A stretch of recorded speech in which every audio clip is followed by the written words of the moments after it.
होली का दिन था। गांव की गलियां रंगों से सराबोर थी।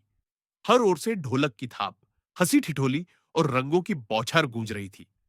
बच्चे, बूढ़े और जवान सभी उमंग में डूबे हुए थे। किंतु ठाकुर रामनाथ की हवेली में सन्नाटा पसरा था।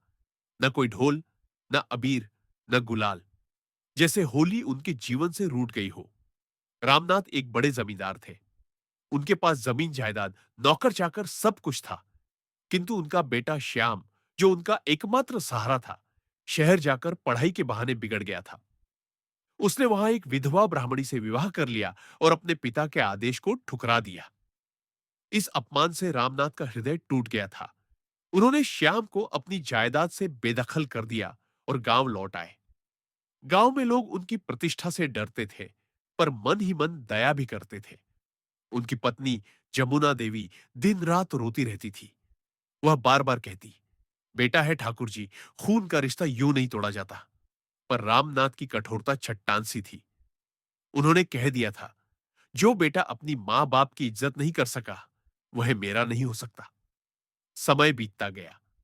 होली के हर साल की तरह इस बार भी गांव में हर्षोल्लास था। गांव के लोग होली के गीत गाते हुए ठाकुर की हवेली की ओर भी आए।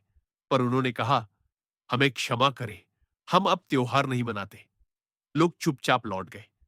इसी बीच श्याम अपने पिता की कठोरता से दुखी होकर गांव लौटने का निर्णय करता है।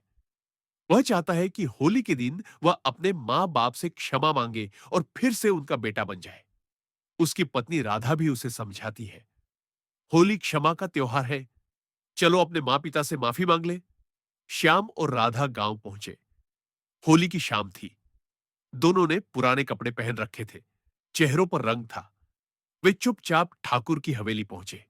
हवेली के बाहर ढोल की थाप सुनाई दे रही थी, लेकिन भीतर अभी भी सन्नाटा था। श्याम ने दरवाजे पर दस्तक दी। नौकर ने दरवाजा खोला और चौंक गया। बाबूजी से कहना, श्याम आया है, होली खेलने। नौकर डरते डरते भीतर गया। रामनाथ बैठक में बैठे थे। जैसे ही उन्होंने सुना कि श्याम आया है, उनका चेहरा तमतमा गया। उसे कह दो, मैं मर चुका हूं उसके लिए। लेकिन तभी जमुना देवी बाहर आ चुकी थी। उन्होंने बेटे को देखा तो आंसुओं की धार बह निकली। वह दौड़ती हुई राधा को गले लगा लेती है। बहू, तुझमें ही मेरी होली का रंग है। श्याम पिता के चरणों में गिर पड़ा। पिताजी, मुझे क्षमा कर दीजिए, मैंने बहुत गलती की है। रामनाथ का कठोर हृदय भी पिघलने लगा था।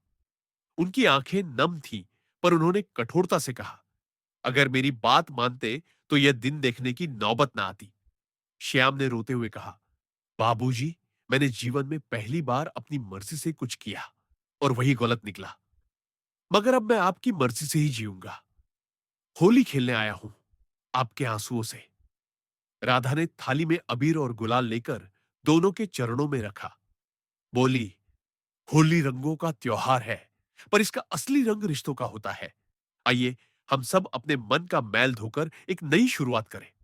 रामनाथ की आंखें भर आई। उन्होंने धीरे से श्याम के सिर पर हाथ रखा और कहा, होली मनाते हैं बेटा, पर इस बार आंसुओं की होली। उन्होंने गुलाल उठाया और श्याम के माथे पर लगाया। फिर राधा को आशीर्वाद दिया। जमुना देवी तो जैसे पुनः जी उठी थी। सारा आंगन रंगों से भर गया। पर इस बार इन रंगों में मां के आंसू, पिता की माफी और बेटे की पश्चाताप की सच्चाई घुली थी। सीख, होली केवल रंगों का नहीं, भावनाओं का भी त्योहार है। यदि मन में वैर है तो रंग भी फीके हैं। क्षमा, अपनापन और प्रेम, यही होली के असली रंग है।